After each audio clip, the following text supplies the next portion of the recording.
نحمده ونستعينه ونستغفره ونعوذ بالله من شرور أنفسنا ومن سيئات أعمالنا من يهده الله فلا مضل له ومن يضلل فلا هادي له أشهد أن لا إله إلا الله وحده لا شريك له وأشهد أن محمدا عبده ورسوله صلى الله عليه وسلم. أما بعد فإن أصدق الحديث كتاب الله وخير الهدي هدي محمد صلى الله عليه وسلم وشر الأمور محدثاتها وكل محدثة بدعة وكل بدعة ضلالة وكل ضلالة في النار. أعوذ بالله السميع العليم من الشيطان الرجيم من همزه ونفخه ونفثه. يا أيها الذين آمنوا اتقوا الله حق تقاته ولا تموتن إلا وأنتم مسلمون. يا أيها الناس اتقوا ربكم الذي خلقكم من نفس واحدة وخلق منها زوجها وبث منهما رجالا كثيرا ونساء واتقوا الله الذي تساءلون به والأرحام إن الله كان عليكم رقيبا. يا أيها الذين آمنوا اتقوا الله وقولوا قولا سديدا يصلح لكم أعمالكم ويغفر لكم ذنوبكم ومن يطع الله ورسوله فقد فاز فوزا عظيما. رب اشرح لي صدري ويسر لي أمري واحلل عقدة من لساني يفقهوا قولي. اللهم صل على محمد وعلى آل محمد كما صليت على إبراهيم وعلى آل إبراهيم إنك حميد مجيد. اللهم بارك على محمد وعلى آل محمد كما باركت على إبراهيم وعلى آل إبراهيم إنك حميد مجيد. محترم بھائیوں بہنوں،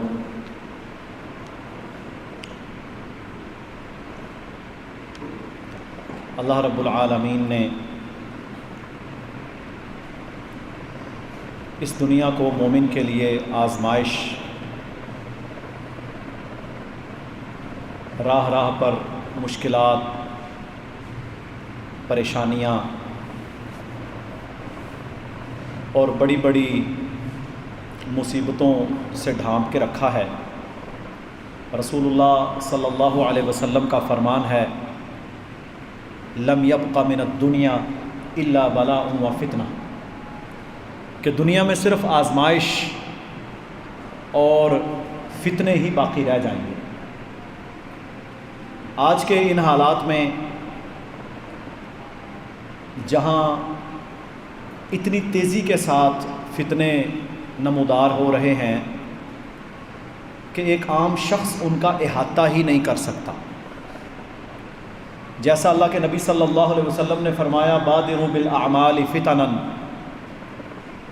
اعمال کے کرنے میں جلدی کر لو اس سے پہلے کہ فتنے آ جائیں. کقطع اللیل المظلم، جیسے کہ اندھیری رات ہوتی ہے. اندھیری رات میں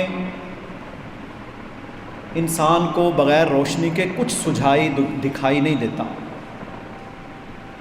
اور اس کو منزل کا تعین کرنے میں بہت مشکل پیش آتی ہے.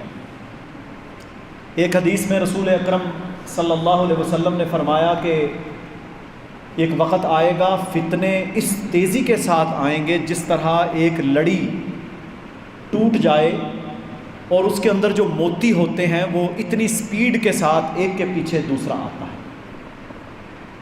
اس تیزی کے ساتھ فتنے آئیں گے. چھپی ہوئی مصیبت، پتہ نہیں چلتا حق کیا ہے باطل کیا ہے، صحیح کون ہے غلط کون ہے.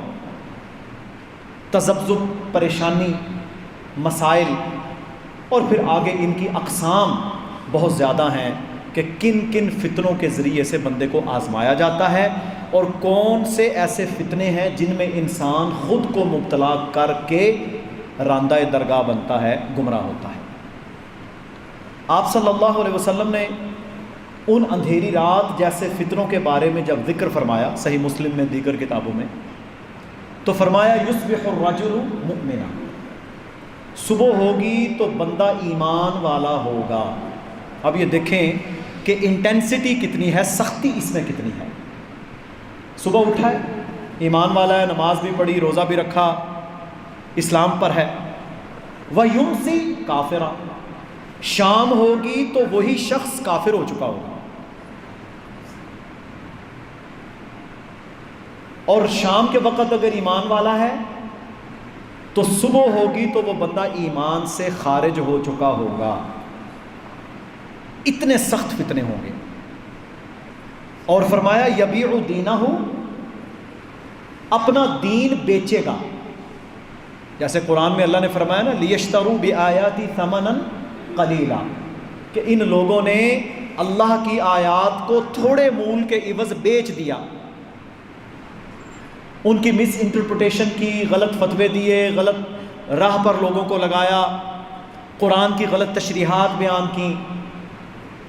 اور آپ دیکھ لیں کہ آج کتنے ایسے لوگ ہیں جو قرآن پڑھتے ہیں لیکن لوگوں کو گمراہ کر رہے ہیں، قرآن کی تشریح بیان کر رہے ہیں، لوگوں کو گمراہ کر رہے ہیں، حدیث کا نام لیتے ہیں، لوگوں کو گمراہ کر رہے ہیں۔ وجہ یہ ہے کہ انہوں نے قرآن مجید کو صحابہ اور سلف کے فہم کے ساتھ نہیں سمجھا، انہوں نے کتاب اللہ کو محمد الرسول اللہ صلی اللہ علیہ وسلم کی سنت اور آپ کی سیرت کے تناظر میں نہیں سمجھا۔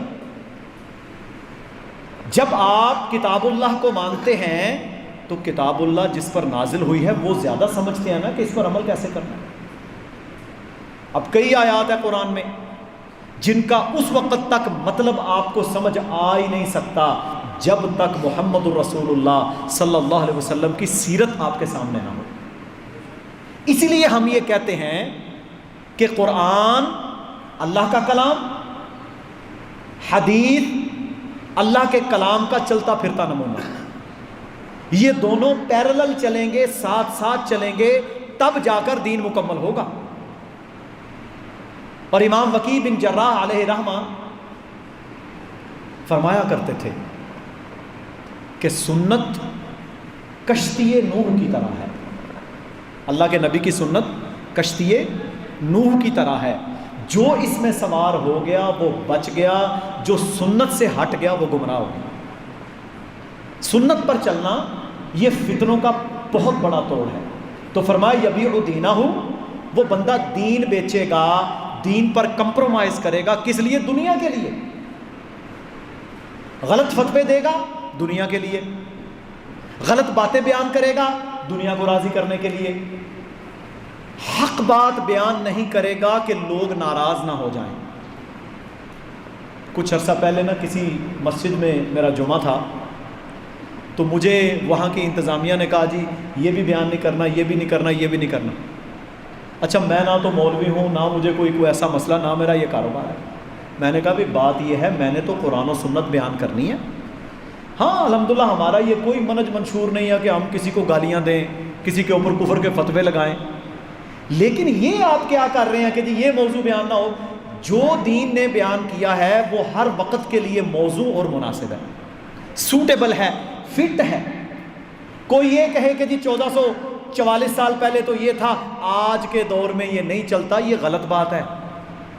دین اس وقت بھی مکمل تھا، دین آج بھی مکمل ہے، اس وقت بھی دین پورے کا پورا امپلیمنٹ تھا، نافذ تھا، آج بھی نافذ ہے۔ کوئی دین کا ایسا مسئلہ ہے ہی نہیں جو آج کے دور میں سوٹیبل نہ ہو۔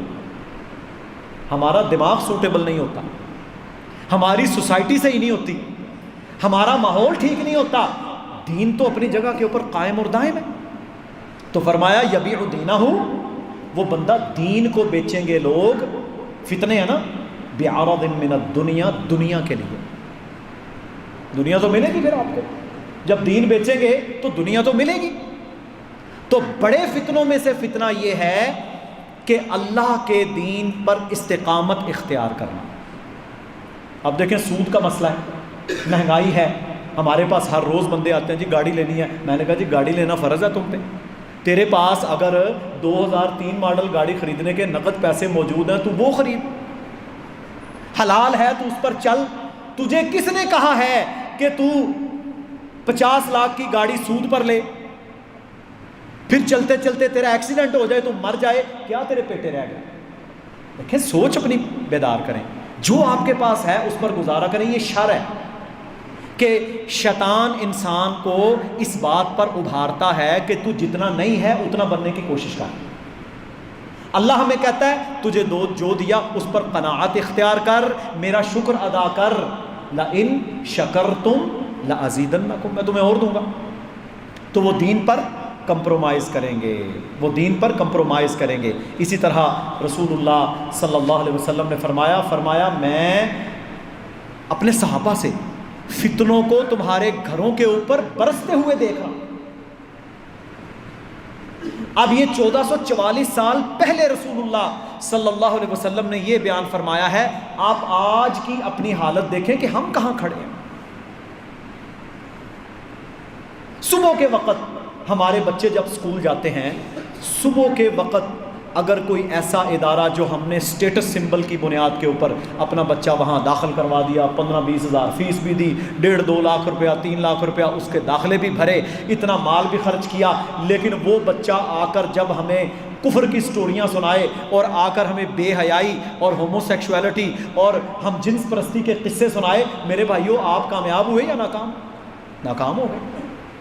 آپ نے مال بھی لگایا، آپ نے اپنی اولاد کی بربادی بھی لی، اور وجہ کیا ہے؟ سٹیٹس سمبل کہ فلانیاں دا اتھے پڑھ جاتا ہے میرا بھی پڑھے، وہ میکڈونلڈ کے اوپر کھانا کھاتا ہے تو میں بھی سٹیٹس لگاؤں.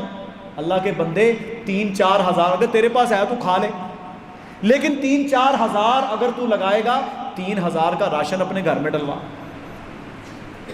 پھر قرضے مانگتے ہیں، قرضہ فتنہ، پھر قرض مانگے گا تو جھوٹ بولے گا، جھوٹ فتنہ، جھوٹے وعدے کرے گا، عہد توڑے گا. فتنے در فتنے ہیں، اور وجہ اس کی کیا ہے کہ ہم لوگ اتنے پر مطمئن نہیں ہوتے جو اللہ نے ہمیں عطا کیا. تو فرمایا میں فتنوں کو تمہارے گھروں کے اوپر گرتا ہوا دیکھ رہا ہوں. اور رسول اللہ صلی اللہ علیہ وسلم نے فرمایا، صحیح بخاری میں حدیث ہے، فرمایا انسان کے لیے فتنہ فی اہلہ و مالہ و جارہ، اس کے اہل و عیال میں فتنہ ہے، اس کے مال میں فتنہ ہے، اس کے ہمسایوں میں فتنہ ہے. حالانکہ اہل و عیال کی خدمت، اہل و عیال کا خیال رکھنا، بچوں کا پیدا کرنا، بچوں کی تربیت کرنا، بیوی کا خیال، ماں باپ کا، یہ تو فرض ہے. تو فتنہ کیسے ہوا؟ جیسے قرآن مجید میں اللہ سبحانہ و تعالی نے فرمایا نا، انما اموالکم و اولادکم فتنہ، تمہارے مال، تمہاری اولادیں تمہارے لیے فتنہ ہیں.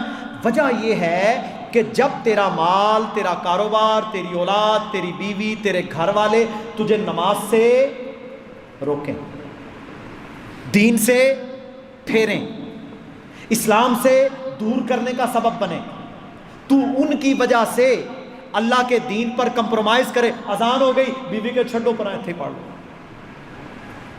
گرمی بڑی جائے، بچے ہیں تو جناب یہ کر لو. یعنی تمہارا دین پر کمپرومائز کا سبب تیرا مال بن گیا، تیرا ہمسایہ بن گیا. ہمسایہ بھی فتنہ ہے.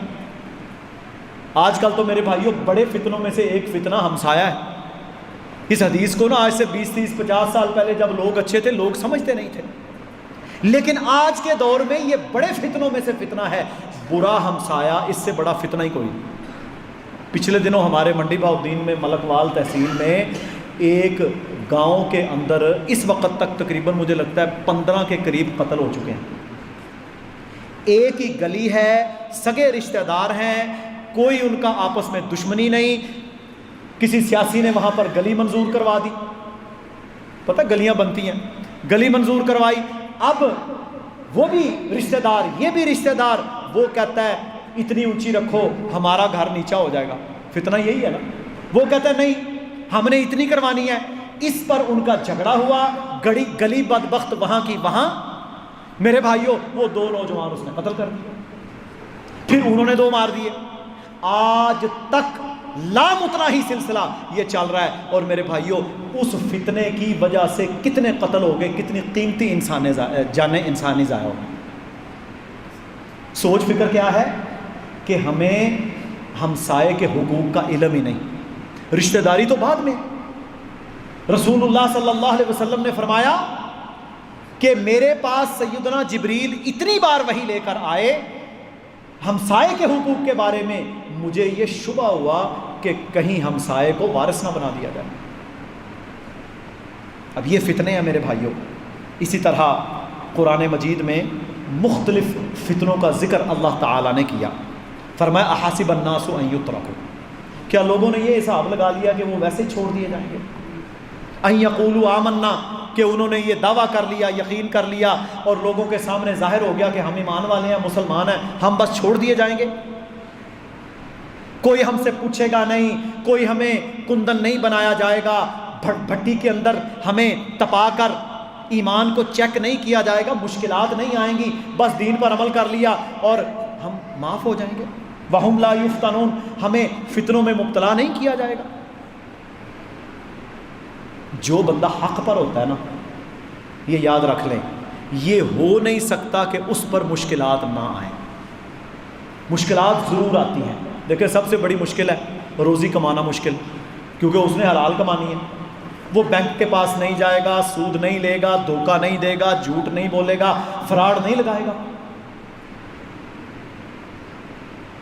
وہ نہیں کرے گا یہ۔ اب اس کے لیے روزی کمانا ہو گئی مشکل۔ اسی طرح جب وہ دین کے سچے اصولوں پر عمل کرے گا تو ساری دنیا اس کی مخالف ہو جائے گی اور اس پر طعن و تشنیع کرے گی۔ دیکھو اس کا یہ طریقہ، دیکھو ان کا یہ طریقہ، دیکھو اس کا فلاں طریقہ، دیکھو اس کا یہ نظام۔ مرنا بھی مشکل، جینا بھی مشکل، شادی بھی مشکل، غمی بھی مشکل۔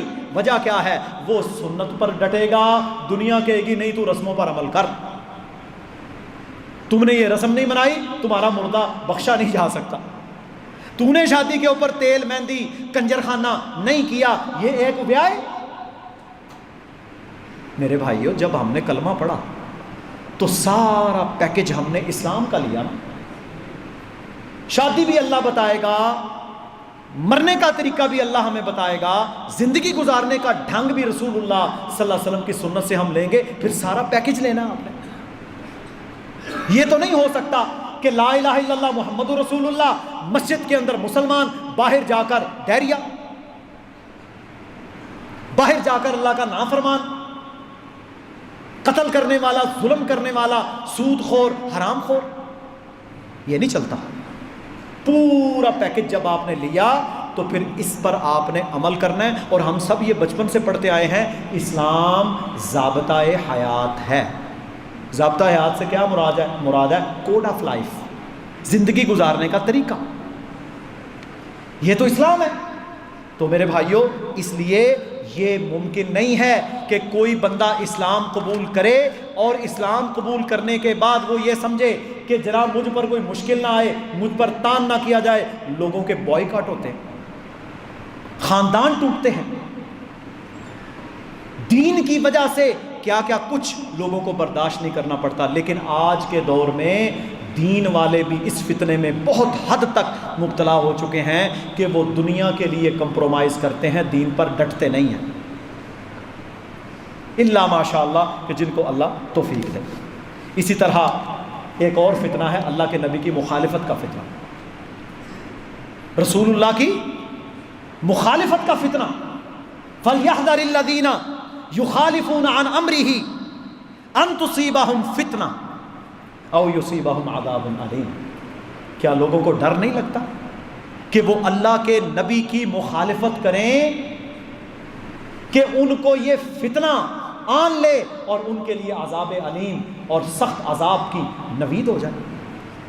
صرف رسول اللہ کی مخالفت کی وجہ سے انسان فتنوں میں مبتلا ہو جاتا، کیونکہ جب آپ کی مخالفت کی آپ نے سنت کو چھوڑا، جب سنت کو چھوڑا تو میرے بھائیوں پھر کیا ہوگا؟ سنت کی ضد ہمیشہ بدعت ہوتی ہے، اور بدعت کیا ہوتی ہے؟ دین میں نیا کام، میرا طریقہ، آپ کا طریقہ، پاکستان کا طریقہ، آزاد کشمیر کا طریقہ، وہاں کا طریقہ، یہاں کا طریقہ، ہر جگہ کی اپنی اپنی رسمیں۔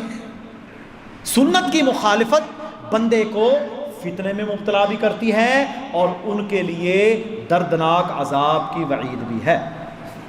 اسی طرح قرآن مجید میں اللہ تعالیٰ نے شرک کو فتنہ قرار دیا، اور جب اللہ تعالیٰ نے جہاد کو فرض کیا تو فرمایا وَقَاتِلُوهُمْ حَتَّى لَا تَكُونَ فِتْنَةٌ، تم نے اس وقت تک اللہ کی راہ میں دشمن کے خلاف لڑنا ہے جب تک فتنہ باقی ہے۔ یہاں فتنے سے مراد کیا ہے؟ شرک، کفر۔ جب تک یہ فتنہ باقی ہے تم نے اللہ کی راہ میں لڑنا ہے، وَيَكُونَ الدِّينُ كُلُّهُ لِلَّهِ، جب تک کہ پورا دین اللہ کا نہیں ہو جاتا۔ تو یہ یہاں پر اس فتنے کا ذکر کیا۔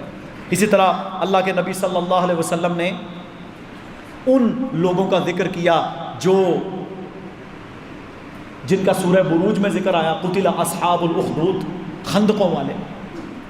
یہ قتل اصحاب الاخدود، خندقوں والے، اس بستی کے رہنے والے جنہوں نے اسلام قبول کیا تھا، اور اسلام قبول کرنے کی پاداش میں وہاں کے بادشاہ نے خندقیں کھدوا کر ساری بستی کے لوگوں کو جلوا دیا،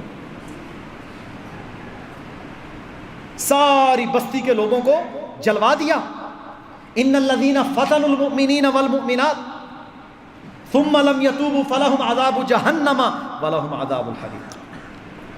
یہ وہ لوگ تھے جنہوں نے ایمان والے مردوں کو، عورتوں کو، بچوں کو فتنے میں مبتلا کیا، ان کے لیے جہنم اور لپٹنے والی آگ ہے۔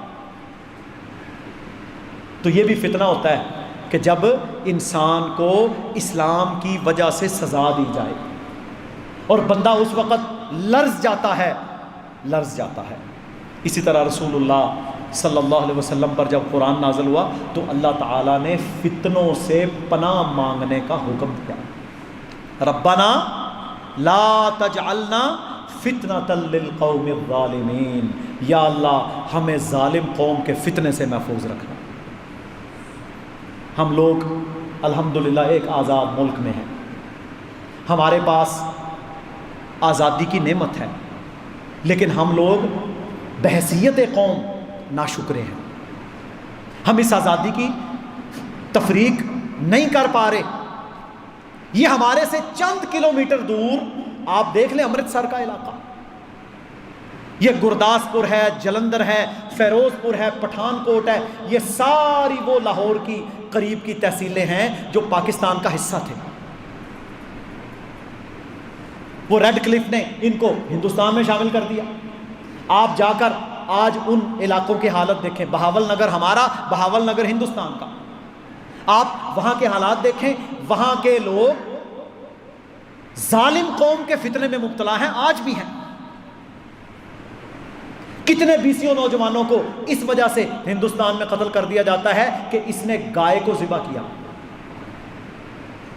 کتنے ہندوستان کے اندر آج بھی علاقے ہیں کہ جن علاقوں کے اندر اذان کو اونچی آواز سے اسپیکر میں دینے پر پابندی ہے۔ وہاں کی سپریم کورٹ نے اور ہائی کورٹ نے اور عدالتوں نے حکم جاری کر رکھے ہیں کہ لوگ ڈسٹرب ہوتے ہیں، بھجن سے کوئی ڈسٹرب نہیں ہوتا، ڈھول ڈمکے سے کوئی ڈسٹرب نہیں ہوتا، اذان سے ڈسٹرب ہوتے ہیں۔ بھائی کافروں کا ملک ہے، ٹھیک ہے، سیکولر اسٹیٹ آف انڈیا کا تو نعرہ ہے۔ ہمیں اللہ رب العالمین نے آزاد ملک عطا کیا، اللہ تعالیٰ نے ہمیں یہاں پر آزادیاں عطا کی۔ کیا کسی کی ہمت ہے وہ آپ کو داڑھی رکھنے سے روکے پاکستان میں؟ آپ کی بیوی کو، بیٹی کو پردہ کرنے سے روکے؟ آپ کو گائے ذبح کرنے سے روکے؟ اذان پر پابندی ہے کسی کی ہمت؟ نہیں نا ہمت۔ یہ آزادیاں ہیں۔ دیکھیں یہ ملک، یہ لا الہ الا اللہ کی جاگیر ہے، یہ کسی سیاسی پارٹی کی جاگیر نہیں ہے کہ یہ فلاں کا ہو یا فلاں کا ہو۔ یہ جس نظریہ پر بنا ہے، ہم میرے بھائیوں ظالم قوموں کے عذاب کو ہم نہیں جانتے۔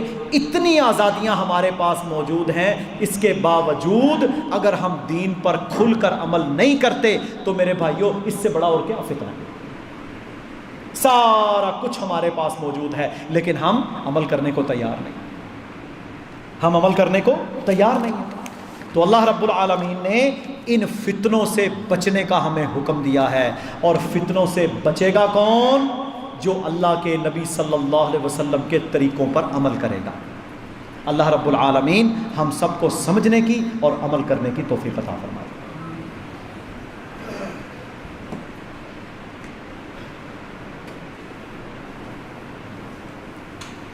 ان الحمد للہ نحمده ونستعینه ونستغفره ونعوذ باللہ من شرور انفسنا ومن سیئات اعمالنا من يهده الله فلا مضل له ومن يضلل فلا هادي له اشهد ان لا اله الا الله وحده لا شريك له واشهد ان محمدا عبده ورسوله اما بعد۔ محترم بھائیوں اور بہنوں، دور حاضر کے جو بڑے بڑے فتنے ہیں ان میں ایک سب سے بڑا فتنہ ہے سوشل میڈیا اور انٹرنیٹ۔ یہ وہ فتنہ ہے کہ جو بالکل چھپا ہوا دشمن آپ کے گھر میں بیٹھا ہے، آپ کی جیب میں پڑا ہے۔ پہلے کسی دور میں کسی شریف خاندان کا بندہ اگر سینمے میں فلم دیکھنے کے لیے جاتا تو وہ اول تو جاتا ہی نہیں تھا، لیکن اگر کوئی بے وقوف چلا جاتا تو وہ بڑا منہ لپیٹ کے جاتا کہ لوگ نہ دیکھ لیں، اور وہاں پر جا کر وہ فلم دیکھتا تھا۔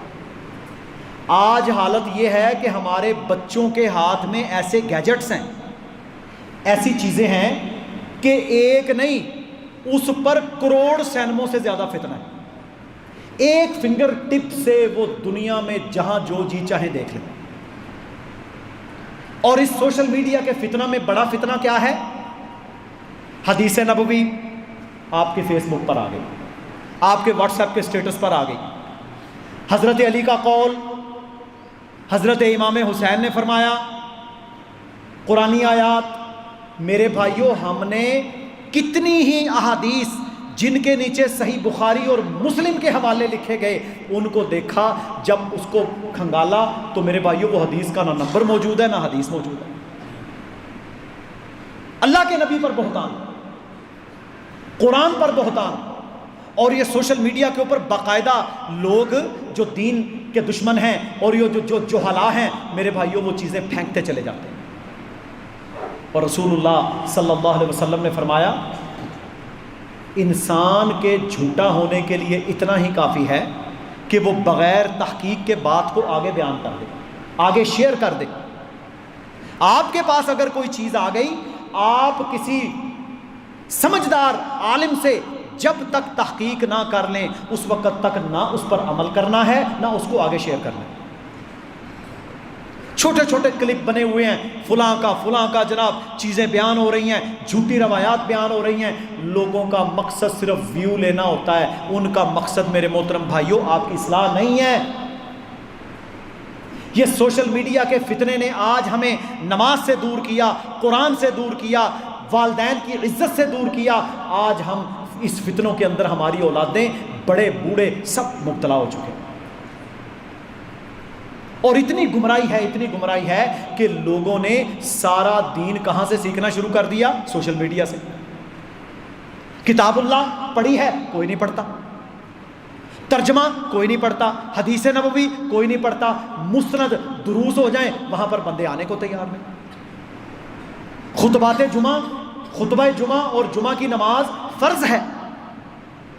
اللہ رب العالمین نے 4 ظہر کی رکعتوں کو کم کر کے 2 کر دیا، ان کی جگہ پر خطبہ جمعہ ارشاد فرمایا اور خطبہ جمعہ کا حکم دیا۔ میرے بھائیوں، ہماری حالتیں یہ ہیں پورے پاکستان اور اکثر علاقوں کے اندر کہ ہم آخری وقت میں آتے ہیں، ہمیں خطبہ جمعہ سننے کا وقت نہیں، چھٹی کا دن ہونے کے باوجود ہم اس رجسٹر کے اندر اپنا نام لکھواتے نہیں ہیں، جو خاص رجسٹر ہے جو امام کے منبر پر چڑھنے سے پہلے فرشتہ بند کر کے بیٹھ جاتا ہے۔ اونٹ کی قربانی، گائے کی قربانی، میرے بھائیوں وہ کون ثواب لے گا؟ کون سی وہ مخلوق ہے جس نے وہ اجر لینے ہیں؟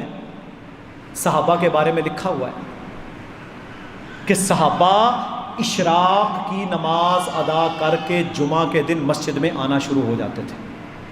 آپ اندازہ لگا لیں اشراق کی نماز پڑھی، 8 بجے 9 بجے 10 بجے مسجد میں آنا شروع، نوافل پڑھ رہے ہیں، سورہ کہف کی تلاوت ہے، اللہ کا ذکر ہے، جمعے کا انتظار ہے، مسجد نبوی اور مسجد حرام میں آج بھی آپ جا کر دیکھیں دنیا 9 بجے وہاں پر بیٹھنا شروع ہو جاتی ہے۔ ہم نے میرے بھائیوں مغرب کے اندر دیکھا، میں خود برطانیہ میں ایک لمبا عرصہ رہا، ہم نے دیکھا وہاں کی مساجد کے اندر ہم جمعہ پڑھنے کے لیے جب جاتے تھے تو مسجدیں کھچا کھچ بھری ہوتی تھی۔ میں خود وہاں پر ایسٹرن اسلامک سینٹر انگلینڈ میں، وہاں میں جمعہ پڑھاتا رہا ہوں، میرے بھائیوں مسجد کھچا کھچ بھری ہے اور اس میں اکثریت گورے اور کالے مسلمان، کیونکہ وہ کلچرل مسلمان نہیں ہیں، وہ کتابی مسلمان ہیں، انہوں نے جو پڑھا اس پر عمل کیا۔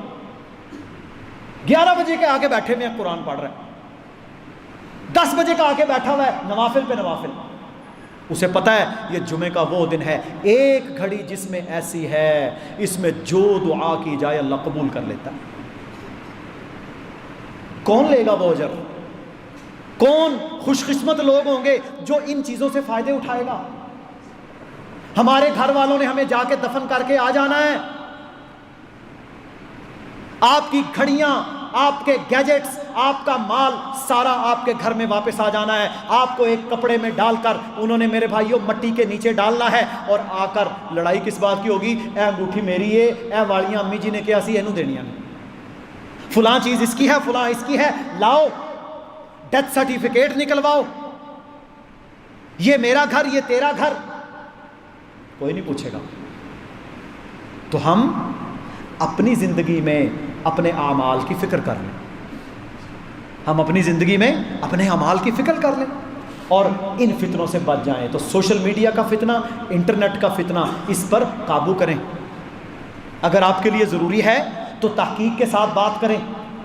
شر اور فتنے والی سائٹس، آج کل ایسا سسٹم موجود ہے آپ بلاک کر سکتے ہیں۔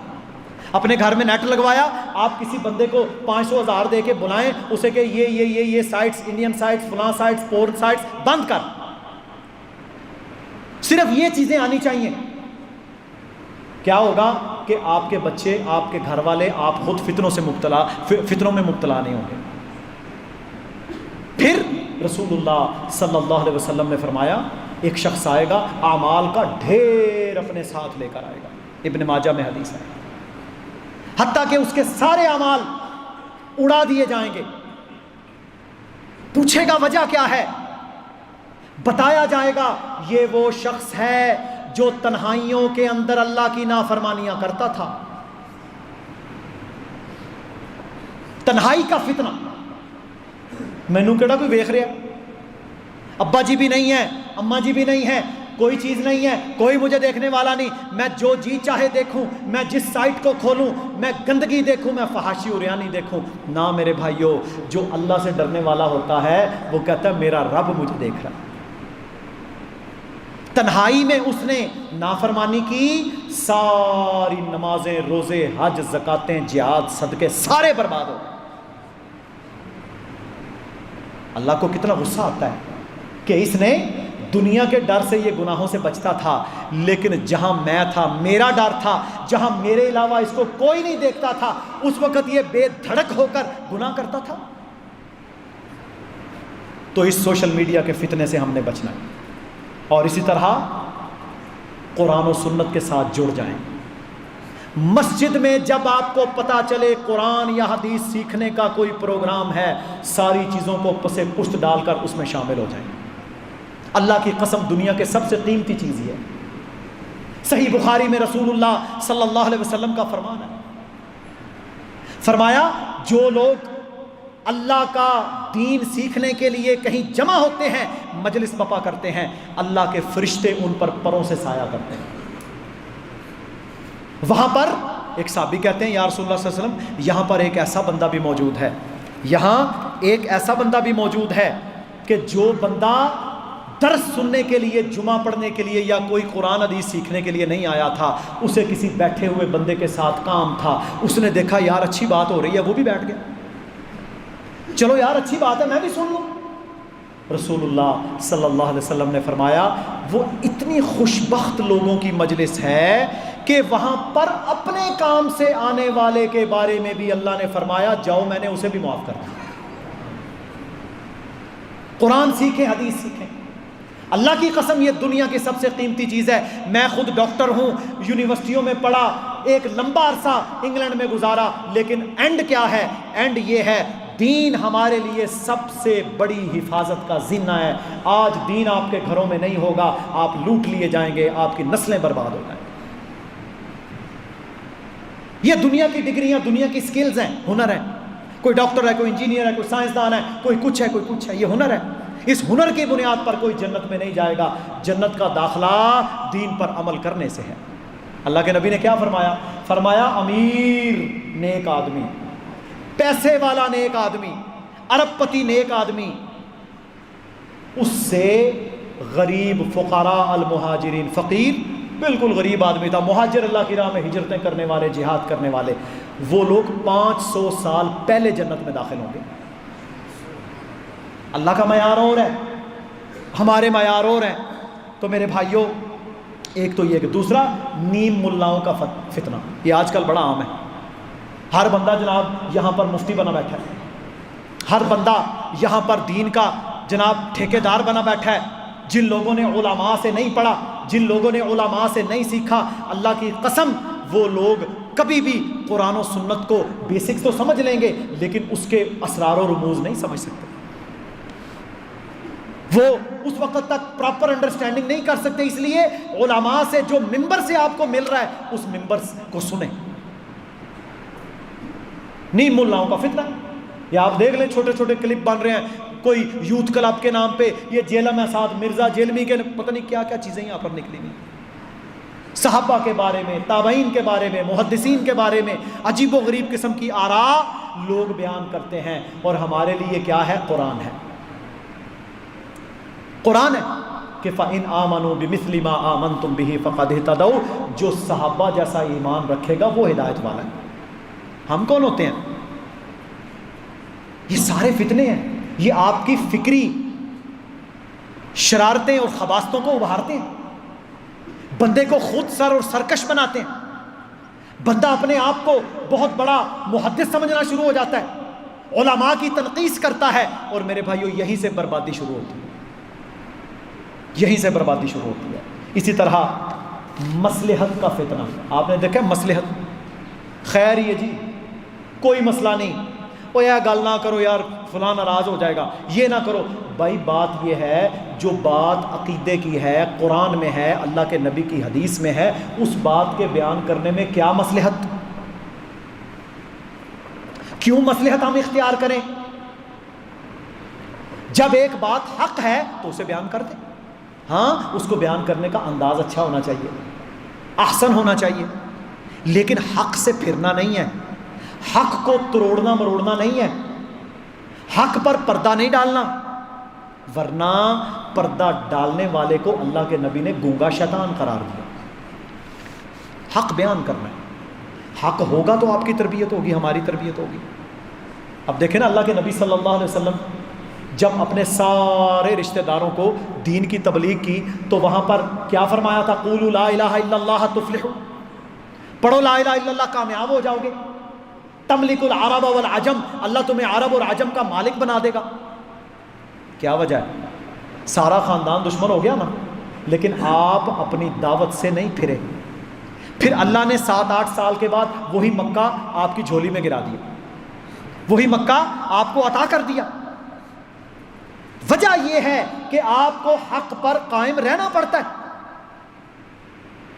پھر قرآن و سنت کو چھوڑ کر اپنے اپنے نصاب بنائے ہوئے ہیں ہر ایک نے، فلانا نصاب، فلانا تربیت کا سسٹم، یہ سسٹم۔ بھائی قرآن و سنت ہی اصل تربیت ہے، جس کی قرآن و سنت سے تربیت نہیں ہوتی اس کو دیگر چیزوں سے کیا تربیت ملے گی؟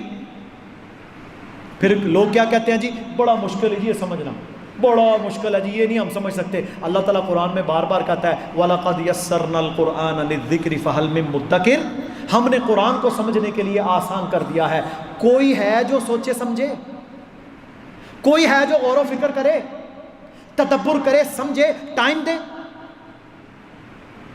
وقت دے گا تو اسے سمجھ آئے گی۔ تو میرے بھائیوں ہماری ذمہ داریاں کیا ہیں؟ علم حاصل کریں۔ کون سا علم؟ دین کا علم۔ اور دنیا میں تو ہم نے لاکھوں لگا دیے. ایک بچہ ڈگری کر کے آتا ہے, 1.5 کروڑ روپیہ باپ کا خرچ ہو جاتا ہے. اسے استنجے کا طریقہ تو نے نہیں سکھایا, حلال حرام کا نہیں بتایا, نماز نہیں سکھائی, عقیدہ توحید نہیں سکھایا, وہ یونیورسٹی میں جا کے گمراہ ہو کے آئے گا. میرے پاس 3-4 مہینے پہلے میرے ہاسپٹل کے اندر ایک بندہ آیا, اسے پتا تھا کہ ڈاکٹر صاحب جمعہ پڑھاتے ہیں. مجھے کہتا ہے یہ میرا بچہ آسٹریلیا میں اتنے سال پڑھ کے آیا, 3-4 سال, اور یہ جب سے واپس آیا ہے یہ دہریہ ہو گیا. مانتا ہی نہیں, سمجھتا ہی نہیں. میں نے جب اس سے تھوڑی سی کنورسیشن کی تو پتہ یہ چلا کہ اس کا بیسک نالج ہی کوئی نہیں تھا, اس کو بنیادی علم بھی نہیں. جب اس کو بنیادی علم آپ نے دیا ہی نہیں, قرآن نہیں سکھایا, حدیث نہیں سکھائی, توحید نہیں سکھائی, سنت نہیں سکھائی, دین کی بنیادی چیزیں نہیں سکھائیں, تو کیا تھا, وہ کوڑا کاغذ تھا. اس نے جو وہاں پر دیکھا وہ اس پر پرنٹ ہو گیا. آپ نے اگر اپنے بچوں کو بیرون ممالک میں یا بڑے بڑے اداروں کے اندر بھیجنا ہے, اتنا پختہ مسلمان بنا کر بھیجیں کہ وہ لوگوں کو جا کر اصلاح کریں ان کی.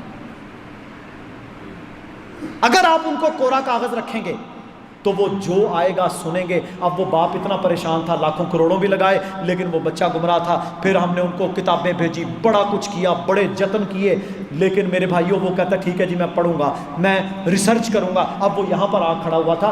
بنیاد بنائیں صحابہ کرام رضوان اللہ علیہم اجمعین کے بارے میں یہ لکھا ہوا ہے کہ وہ اپنے چھوٹے چھوٹے بچوں سے یہ سوال کرتے تھے, این اللہ, بتاؤ اللہ کہاں ہے. عقیدہ ہے نا. قرآن میں اللہ نے سورہ طٰہٰ میں کیا فرمایا, الرحمن علی العرش استویٰ, رحمان اپنے عرش پر مستوی ہے. تسی اتنے جا کے پوچھو اللہ کتنے کہنا, ہر جگہ موجود ہے. کوئی کہتا ہے دل میں بستا ہے, کوئی کہتا ہے بہاؤدین کی شکل میں آ گیا, کوئی کہتا ہے حضرت علی اللہ ہے. میرے یہ عقیدے ہیں لوگوں کے. اللہ قرآن میں کہتا ہے اللہ الذی خلق السماوات والارض وما بینہما فی 6 ایام ثم استویٰ علی العرش. اللہ اپنے عرش پر مستوی ہے. اللہ اپنے عرش پر مستوی ہے. وہی نازل ہوتی ہے نا, نازل کا کیا مطلب ہے, اوپر سے نیچے آنا. اللہ کے نبی معراج پر کہاں گئے تھے, آسمانوں پر. اللہ عرش پر ہے. موسیٰ علیہ السلام کی بھی یہی دعوت تھی. حامان کو اپنے وزیر سے کیا کہتا ہے میرے بھائیو فرعون, کہتا ہے حامان ایک اونچا سا چبوترا بنا, میں اس کے اوپر کھڑا ہو کے دیکھنا چاہتا ہوں موسیٰ کا رب کہاں ہے. اللہ عرش پر ہے. صحابہ چھوٹے چھوٹے بچوں کو پوچھتے تھے بیٹا بتاؤ این اللہ, وہ کہتے تھے فی السماء, اللہ آسمانوں کے اوپر ہے. جب اس کو پتا ہوگا میرا اللہ عرش پر مستوی ہے, میرا اللہ دعائیں سنتا ہے, وہ خالق ہے, میں مخلوق ہوں, وہ معبود ہے, میں عابد ہوں, وہ سننے والا, میں پکارنے والا, وہ اچھا کام کرے تو راضی ہوتا ہے, برا کرے تو ناراض, وہ رب العالمین ہے, وہ ساری کائنات کو بنا کر اس کا نظام بھی اکیلا چلاتا ہے, اسے کوئی مشکل نہیں. سورج چاند ستارے موسموں کا آنا جانا, مشکل کشائی, حاجت روائی, ساری اس رب کا خاصہ ہے. سکھایا عقیدہ, بچہ مضبوط ہو گیا. اب بچہ جہاں جائے گا وہ لا الہ الا اللہ سے کبھی نہیں پھرے گا. یہ بیس ہے ہماری. تو اس پر تربیت آپ کو مسجد سے ملے گی, مسجد کے علاوہ تو کچھ نہیں ملے گا. اسی طرح میرے محترم بھائیوں, عقل کا درست استعمال کریں. ابھی دیکھ لیں پچھلے دنوں 9 تاریخ کو اور اس سے پہلے بھی کتنے کتنے فتنے مسلمان کے اوپر چڑھ دوڑے. اپنی املاک کا نقصان, آپس میں لڑائیاں, جھگڑے, فتنے. ان فتنوں کے ایام میں اللہ کے نبی صلی اللہ علیہ وسلم نے ہمیں کیا حکم دیا, فرمایا جب فتنے ہوں تو گھر کا ٹاٹ بن جا, گھر کا ٹاٹ بن جا, اپنے گھر سے نہ نکل. جب فتنے ہوں, دنگا فساد ہو, لڑائیاں جھگڑے ہوں. ہمارے ضلع گجرات منڈی ان علاقوں میں کتنا قتل عام ہے, فتنے ہیں نا, گھر کا ٹاٹ بن جا. فرمایا جب فتنے ہوں, مسلمان آپس میں لڑے, اس وقت اپنی تلوار کو کند کر دے, یہ نہ ہو کہ تیری تلوار کسی کلمہ گو کی گردن کاٹ دے. پھر کیا فرمایا فتنوں کے ایام میں اپنی زبان کو بند رکھو. آپ نے دیکھا سوشل میڈیا پر ہر بندہ جو منہ میں آتا ہے بکواس کر رہا ہے, ملک کے خلاف, فوج کے خلاف, فلاں کے خلاف, گالی گلوچ ہے, ماں بہن بیٹی کی عزت کوئی نہیں. وجہ کیا ہے, وجہ یہ ہے کہ میرے محترم بھائیوں تربیت کوئی نہیں، تربیت اسلام کیا سکھاتا ہے؟ فتنوں میں چپ، تو نہیں بولے گا، خاموشی اختیار کر، خاموش رہنے والا اچھا رہا۔ پچھلے دنوں ہمارے وہاں سے ایک بندے کو انہوں نے اٹھا لیا، کوئی کام کرتا تھا کسی جگہ پہ، غائب، وہ رو رہے ہیں، جب اس کی فیس بک دیکھو تو میرے بھائیوں گالی گلوچ، فلاں کو یہ وہ، جرنیلوں کو تو ماما لگتا ہے، تجھے خواب آیا ہے، جو سنا سنایا سوشل میڈیا کے اوپر پروپیگنڈا ہر بندہ کرنا شروع ہو جاتا ہے۔ ہمارے لیے اللہ کے نبی کا کیا حکم ہے؟ جس بات کا علم نہیں چپ، فرمایا فَلْيَقُلْ خَيْرًا، جب تو بات کرنا تو اچھی بات کیا کر، اَوْ لِيَصْمُتْ، یا چپ کر جا۔ اردو میں بھی کہتے ہیں نا خاموشی ہزار نعمت، تو میرے بھائیو اس کو اٹھا لیا۔ اب وجہ کیا ہے؟ اس کا اپنے کرتوت ہیں کہ اس نے ایسی باتیں کی جن کے بارے میں وہ خود بھی نہیں جانتا تھا۔ اچھا میں اگر کسی پر الزام لگاتا ہوں تو میرے پاس دلیل تو ہونی چاہیے نا، ہاں جی فلانا بندہ جی اس نے اتنے ارب چوری کی ہے، آج تو اس کے ساتھ تھا، تو نے دیکھا، تو بینک مینیجر ہے کہ تیرے پاس وہ ٹرانزیکشن کرانے آیا۔ سنی سنائی باتوں کے اوپر جب آپ عمل کریں گے تو تباہی کے سوا میرے بھائیوں اور کچھ نہیں ملے گا۔ اس لیے اللہ کے نبی نے کیا فرمایا؟ گھر کا ٹاٹ بن جاؤ، جب بھی اگر آئندہ بھی کبھی ایسے مسئلے ہوں گھر کا ٹاٹ بن جاؤ، اپنا اسلحہ جو کہ کفر کے لیے یا آپ کی حفاظت کے لیے آپ نے رکھا ہے وہ اسی لیے استعمال کرو۔ کلمہ گو مسلمان کی طرف تلوار سے، تیر سے، اسلحہ سے اشارہ کرنے سے بھی اللہ کے نبی نے منع فرمایا ہے، چاہے تیرا سگا بھائی کیوں نہ ہو، اشارہ کرنے سے بھی منع کیا۔ اتنی سختی ہے شریعت کے اندر۔ فرمایا ایمان والا وہ ہے من سلیمہ، مسلمان کون ہے؟ من سلیم المسلمون من لسانہ و یدہ، جس کی زبان اور ہاتھ سے مسلمان محفوظ ہو۔ ہماری زبان ہاتھ سے مسلمان، غیبت، چغلی، گالی گلوچ، الزامات، ماں بہن بیٹی کے بارے میں باتیں، اور میرے بھائیوں کس نام پر؟ سیاست کے نام پر۔ اس لیے یہ ملک لا الہ الا اللہ کی ملکیت ہے، ہمارے لیے سب سے اولا اللہ کا دین ہے، اور اللہ کے دین کی بنیاد پر بڑھنے والا یہ خطہ۔ بس اسی طرح میرے محترم بھائیوں آپ سب جانتے ہیں آج اناؤں کے بتوں نے ہماری تباہی کی ہے۔ ہر بندہ انا کے اندر ہے، ہر شخص نے اپنی اپنی انا پالی ہوئی ہے، خود ساختہ انائیں انہوں نے میرے بھائیوں ہماری معیشت کو، ہمارے ملک کو، ہمارے نظام کو اس ڈگر پر لا کر کھڑا کر دیا۔ یہ اتنی پولرائزیشن ہے، اتنی پولرائزیشن ہے کہ میرے بھائیوں آپ سوچ نہیں سکتے۔ پولرائزیشن سے مراد ہوتا ہے تقسیم در تقسیم، ہم حصوں بخروں کے اندر تقسیم ہوئے ہوئے ہیں، ہر شخص کی اپنی سوچ ہے، اس تقسیم نے بیڑا غرق کر کے رکھ دیا۔ تو میرے بھائیوں الحمدللہ آپ یہ جانتے ہیں کہ جماعت نے ہمیشہ منہج وہ رکھا ہے جو دین کا منہج ہے۔ فتنہ تکفیر آیا، آپس کی لڑائیاں، خودکش حملے، دھماکے، پاکستان کے اندر فتنے، کافر کافر کا روڑا، الحمدللہ جماعت کھڑی ہوئی۔ آج الحمدللہ اس فتنے کے اندر بھی ہمارا موقف حدیث کے مطابق ہے کہ کسی شر کے اندر شامل مت ہو۔ آج دیکھ لیں آپ کا ایٹمی اسلحہ داؤ پر، ملک انا کی بھیٹ، معیشت تباہی کے دہانے پر، قرضے دیتا کوئی نہیں، اپنے دوست ممالک پوچھتے کوئی نہیں۔ آج الحمدللہ اسی بنیاد پر ایک چیز کی ضرورت ہے، کیونکہ پولرائزیشن ہے، تقسیم ہے نا معاشرہ، ایک چیز کی ضرورت ہے کہ ہم لسانیت، عصبیت، فرقہ واریت، برادریزم، صوبائیت، سیاسی نفرتیں، مذہبی نفرتیں، ان سب کو ختم کر کے کم از کم اس ایجنڈے پر ایک ہو جائے جس پہ ہمارا اتفاق ہے۔ اور وہ کیا ہے؟ پاکستان کا مطلب کیا؟ لا الہ الا اللہ محمد رسول اللہ، اس پر تو اتفاق ہے نا، جمع ہو جائیں۔ اسی بنیاد پر جماعت نے الحمدللہ کراچی میں اتحاد کانفرنس ہوئی، کامیاب ترین، ہر مکتبہ فکر کے شخص کو وہاں پر لایا گیا۔ کوئٹہ میں اتحاد کانفرنس ہوئی، وہ کوئٹہ جو اس وقت دشمن کے بالکل فوکس کے اوپر ہے، الحمدللہ ہر قسم کے لوگ وہاں پر آئے، انہوں نے لا الہ الا اللہ کی بات کی، پاکستان کی بات کی، تقسیم کو ختم کرنے کی بات کی۔ تو اسی تناظر میں جو مرکزی بڑا پروگرام ہے وہ ہے یوم تکبیر کے دن۔ آپ کو پتہ ہے یہ پچھلے ایک ہفتہ ڈیڑھ ہفتہ پہلے خواجہ آصف صاحب کا باقاعدہ چینل کے اوپر جو وزیر دفاع ہے نا اس کا انٹرویو تھا.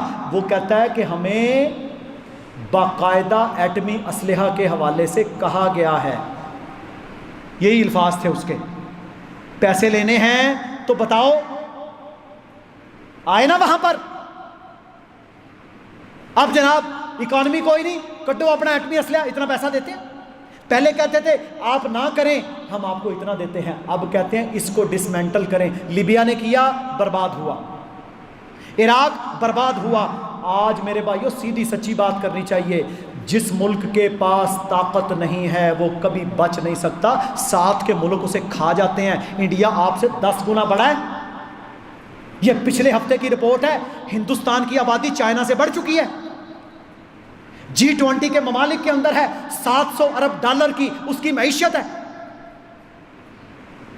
ہمارے پاس 1 ارب ڈالر نہیں ہے. اور جو طاقتور فوج, جو اسلحہ, جو نظام آپ کے پاس ہے, ہم اس کو بھی برباد کرنے پہ تلے ہوئے ہیں. کوئی غلط ہے ایک آدھا بندہ تو اس سے مراد کیا پورا ملک ہے؟ یہ سوچ ختم ہے. اس پر الحمدللہ 28 مئی کو آپ نے دھماکے کیے تھے ایٹمی ہندوستان کے مقابلے میں. جس دن یہ دھماکے ہوئے ہیں نا, میں اس دن برطانیہ میں تھا. میرے بھائیوں اس دن مجھے سب سے پہلے نمبر پر مبارکباد دینے والا پتہ کون شخص تھا؟ سب سے پہلے نمبر پر مبارکباد دینے والا ایک فلسطین کا مسلمان تھا. وہ ہمارے ساتھ کام کرتا تھا. اللہ کی قسم میں نے جتنی روشنی اس بھائی کی آنکھ میں دیکھی آج تک میں نہیں بھول سکا. آنسو جاری ہیں, مجھے گلے ملا. میرے بھائیوں مجھے وہ چھوڑ نہیں رہا تھا. مبروک, ماشاءاللہ, اللہ اکبر, اس طرح کی آواز تھی اس کی. ہم تو میرے بھائیوں 3000 کلومیٹر 2000 کلومیٹر دور بیٹھے. اس کو خوشی تھی. کہتا ہے پاکستان آج ایٹمی قوت بن گیا. اور وہ کہتے ہیں اگر ہمارا ہمسایہ اردن اور یہ شام اور یہ لبنان اور یہ مصر نہ ہوتے, اگر ہمارا ہمسایہ پاکستان ہوتا, اسرائیل کبھی ہم پر ظلم نہ کر سکتا. یہ سوچ ہے, دل کی آواز ہے. الحمدللہ اس 28 مئی کے دن ان مسلمانوں نے میرے بھائیوں خوشیاں منائیں. تو 28 مئی کو امیر محترم نے تکبیر کانفرنس انشاءاللہ رکھی ہے لاہور میں. پتہ ہے نا آپ کو, سارے جمع ہو وہاں پر. کیا ایجنڈا ہے؟ نظریہ پاکستان. کیا ایجنڈا ہے؟ ملک عزیز پاکستان. کیا ایجنڈا ہے؟ ایٹمی اثاثوں کی حفاظت.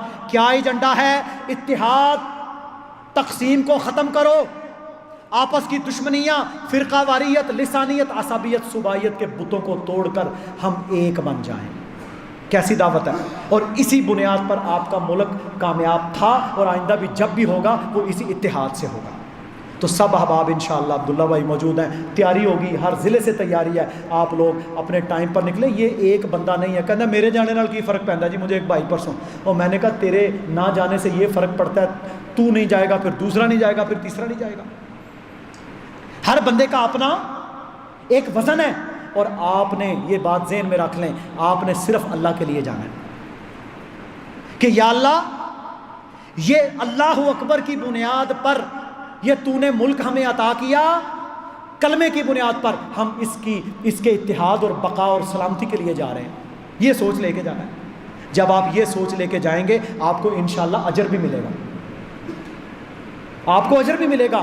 اور میرے بھائیوں جب اجر ملے گا, ملک کے حالات ٹھیک ہوں گے, آپس کی نفرتیں ختم ہوگی. اس سے بڑا کوئی کام ہے؟ میں آپ کو ایک حدیث سناتا ہوں. جب نا حجر اسود لگانے پر ایک دفعہ بڑا رولا بن گیا, بڑا مسئلہ بن گیا تھا مکہ میں. یہ نبوت میرے بھائیوں اس سے پہلے کی بات ہے. بہت سخت لڑائی جھگڑا ہو گیا. اللہ کے نبی صلی اللہ علیہ وسلم نے اس کا طریقہ بتایا. 4 قبیلے آئیں, اس کپڑے کو پکڑیں, اس میں حجر اسود کو رکھیں, اس کو لے کر جائیں, اس کو لگایا جائے. وہ کہتے تھے میں لانا ہے, ہر کہتا تھا میں نے لگانا ہے. تقسیم ہو گئی. ایک دفعہ اللہ کے نبی صلی اللہ علیہ وسلم نے مدینہ میں اور ایک دفعہ مکہ میں یہ کیا ارشاد فرمایا جس طرح ہم نے وہ وہاں پر شر اور تقسیم کو ختم کیا تھا, اگر آج بھی یہ مشرکین مجھے کسی ایسے مسئلے میں بلائیں جہاں پر لوگ تقسیم ہو اور شر بنا ہوا ہو, میں اس میں آج بھی جانے کو تیار ہوں. وجہ کیا ہے؟ تاکہ لوگ شر سے بچ جائیں. تو میرے بھائیوں ہمارے لیے اسلام اور پاکستان عزیز ہے. آپ سب احباب انشاءاللہ تکبیر کانفرنس میں جائیں, شرکت کریں. انشاءاللہ اللہ رب العزت ہمارے ملک کو ان مصیبتوں سے, پریشانیوں سے, دشمنیوں سے, نفرتوں سے بچائے, اور اللہ تعالی ہمیں امن اور خوشیوں کا گہوارہ بنا دے. یہ اللہ کے اختیار میں ہے اور اللہ ہر چیز پر قادر ہے. اللہ تعالیٰ کہنے والے اور سننے والوں کو عمل کی توفیق عطا فرمائے. سبحان ربک رب العزت عما یصفون وسلام علی المرسلین والحمد للہ رب العالمین.